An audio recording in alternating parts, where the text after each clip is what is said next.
Hi friends, welcome to our channel. మీరు కనుక మన ఛానల్ ఫస్ట్ టైం చూసినట్లయితే మన ఛానల్ని సబ్స్క్రైబ్ చేసుకోండి. ఇప్పుడు మీరు వినబోయేది మను బాకర్ ఇన్స్పిరేషనల్ స్టోరీ.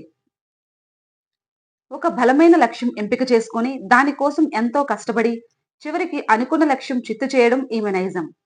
3 ఏళ్ల క్రితం మను భాకర్ టోక్యో ఒలింపిక్స్ లో బరిలోకి దిగింది. 19 ఏళ్ల ఒక అమ్మాయి మెగా ఈవెంట్ లో మొదటిసారి. అదే 3 ఈవెంట్లలో పోటీ పడడం చిన్న విషయం కాదు. కానీ అసాధారణ ప్రతిభతో దూసుకొచ్చిన ఈ షూటర్ అలాంటి అవకాశం సృష్టించుకుంది. నిజానికి అప్పటి వరకు ఆమె సాధించిన ఘనతలే భాకర్పై అంచనాలు భారీగా పెంచేశాయి. చివరకు అదే ఒత్తిడి ఆమెను చిత్రం చేసింది. టోక్యో ఒలింపిక్స్ కు ముందు వరకు ఆమె పెద్ద సంఖ్యలో పతకాలు గెలుచుకుంది. జూనియర్ వరల్డ్ కప్ లో 2 స్వర్ణాలు, యూత్ ఒలింపిక్స్ లో స్వర్ణం, కామన్వెల్త్ లో క్రీడల్లో స్వర్ణం, ఆసియా షూటింగ్ ఛాంపియన్షిప్ లో 2 స్వర్ణాలు, వరల్డ్ కప్ లో ఏకంగా 9 స్వర్ణాలు. ఇలా ఈ జాబితా చాలా పెద్దది. దాంతో ఇదే జోరులో ఒలింపిక్ పతకం కూడా దక్కుతుందని అంతా ఆశించారు. కానీ అది సాధ్యం కాలేదు. ఇదేదో ఆటలో ఓటమిలా కాదు. క్వాలిఫైయింగ్ పోటీల్లో కీలక సమయంలో బాకర్ హిస్టల్ సాంకేతిక సమస్యల కారణంగా పనిచేయలేదు. దాన్ని సరిచేసుకుని వచ్చేసరికి 6 నిమిషాల కీలక సమయం వృధా అయింది.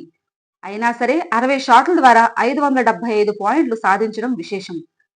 చివరకు కేవలం 2 పాయింట్ల తేడాతో ఫైనల్ అవకాశం కోల్పోయిన మను కన్నీళ్ల పర్యంతమైంది. ఈ ప్రభావం మరో 2 ఈవెంట్లపై పడి ఆమె కనీస ప్రదర్శన కూడా ఇవ్వలేకపోయింది. ఒలింపిక్ పతకం ప్రతిభ ఉంటేనే కాదు, ధైర్యవంతులకే దక్కుతుంది. శారీరకంగా, మానసికంగా దృఢంగా ఉండడంతో పాటు ఓటమి భారంతో కుంగిపోయిన దశ నుంచి మళ్లీ పైకి లేవడం ఎంతో ధైర్యం ఉంటే తప్ప సాధ్యం కాదు. గొప్ప గొప్ప ఆటగాళ్లు కూడా ఇలాంటి పరాజయం తర్వాత కుప్పకూలిపోతారు. టోక్యో ఒలింపిక్స్ వైఫల్యం తర్వాత ఇతర షూటర్లు అపూర్వి చండీలా, అభిషేక్ వర్మ, మిక్స్డ్ ఈవెంట్లో ఆమె సహచరుడు సౌరభ్ చౌదరి మళ్లీ కెరీర్లో ముందుకు వెళ్లలేక దాదాపు షూటింగ్ కు దూరమయ్యారు. ఒక దశలో మను కూడా అలాగే ఆలోచించింది. షూటింగ్ తనలో ఆసక్తి రేపడం లేదని, ఇక ఆటకు గుడ్ బై చెప్పి సివిల్ సర్వీస్ కు సన్నద్ధం అవ్వాలని నిర్ణయించుకుంది. కానీ స్నేహితుల కారణంగా చివరగా మళ్లీ ప్రయత్నం చేద్దాం అనే ఆలోచన మళ్లీ షూటింగ్ లో కొనసాగేలా చేసింది.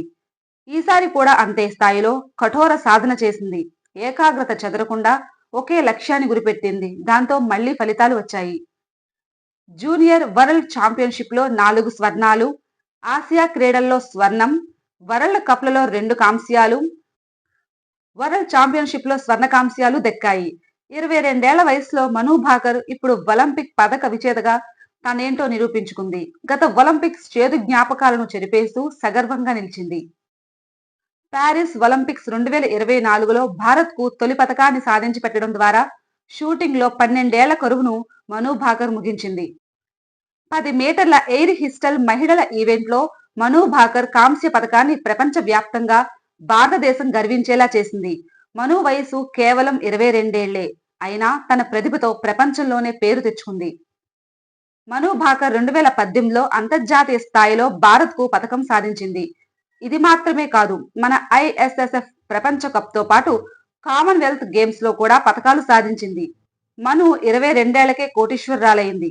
మను భాకర్ నికర విలువ టోర్నమెంట్ల నుంచి వచ్చిన డబ్బు, ప్రైజ్ మనీ, ఎండార్స్మెంట్లు, స్పాన్సర్షిప్లతో కలిపి మొత్తం 12 కోట్లు అందుకుంది.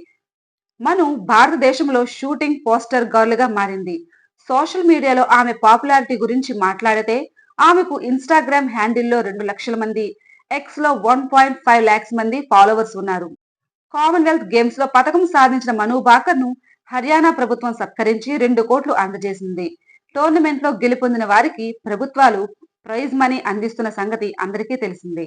ఫ్రెండ్స్, మీకు కనుక ఈ వీడియో నచ్చినట్లయితే మన ఛానల్ లైక్ చేసి, షేర్ చేసి, సబ్స్క్రైబ్ చేసుకోండి. Thank you so much.